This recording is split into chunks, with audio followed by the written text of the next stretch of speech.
Welcome back to What You Get for the Money.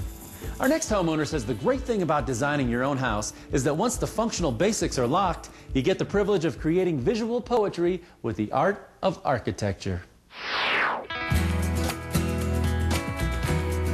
We're headed to America's Dairyland, Wisconsin, and situated on the shores of Lake Michigan, just 22 miles south of Milwaukee, is the scenic city of Racine. I like Racine because it has the small town feel, particularly downtown. There's a lot of nice little shops down there now. Kim and Ken Dahlin like the area so much. We bought the lot itself in 2003 for about $55,000. It's a half-acre lot. And in 2004, they built their Prairie modern home at the cost of nearly $400,000. My husband's an architect, and I help with the firm, and I also homeschool my son, Nathan. For 13-year-old Nathan, it's a pretty nice classroom. Well, this house works well for us for homeschooling because it gives us more room to store the things that we need to use for schooling in it. And then it also offers different areas for us to do specialty projects. It works well for Ken, too. My office is only 10 minutes away toward the lake from here, so it's very convenient to work. For Ken's architectural sensibilities, it all has to work together. I like the setting here. It's semi-rural. It's not totally rural. We have a little bit of wetlands behind us and some trees. And it's very conducive to the Prairie Style architecture, which is horizontal, and that's why I like it. Ken continued his distinctive touch in the kitchen. On the island here, you see we have the granite that carries through to the edge and turns down to the floor for a sculptural quality, somewhat similar to a Parsons table effect. On the backsplash by the range hood and the cooktop here, the granite goes all the way up to the ceiling just for a more continuous, simple feeling to it. What about the skylights? The skylights were actually my idea. They operate by remote, and then they also have a feature where they will close if it rains automatically. Right off the kitchen, we have the away room.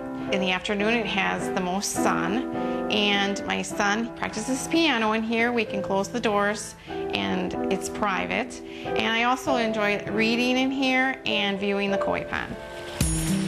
It's for the fish, but there's no fish really in here because, as you can tell, it's kind of cold now. So where are the fish? Downstairs in the aquarium.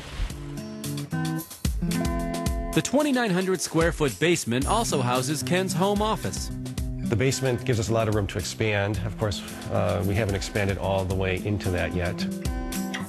We're in the basement stairway here, and I've got an exposed section of the floor. It's 18 inches thick, and it was a cost-effective way to span very large spans in the basement. It also has the radiant heat in it, and it occurs throughout the whole first floor, including the garage. The walls are concrete, and the floor is concrete. And we have a couple samples of actually what goes behind the walls and what's in the floor here. They stack these up like Lego blocks when they're building the house, then they pour concrete in it. It's very strong, it's very energy efficient, and it's cost effective too.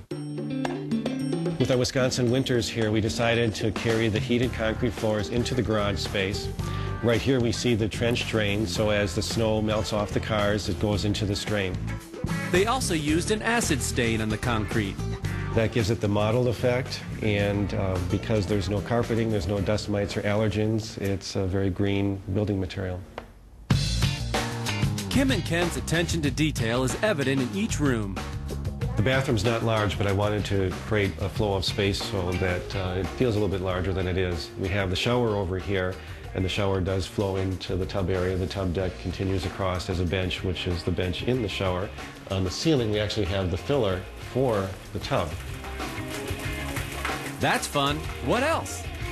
We have two vanities here, and this is kind of a simple trough-like sink, and the faucets are in the mirrors, and just a simple stream of water into this little vessel, which can then be just lifted and drained. Clever and creative. Here's how the Dahlin's domain computes. For $600K, you get a 3-bedroom, 3.5-bath concrete home with nearly 5,500 square feet to share with friends and family, all just minutes from Wisconsin's waterfront.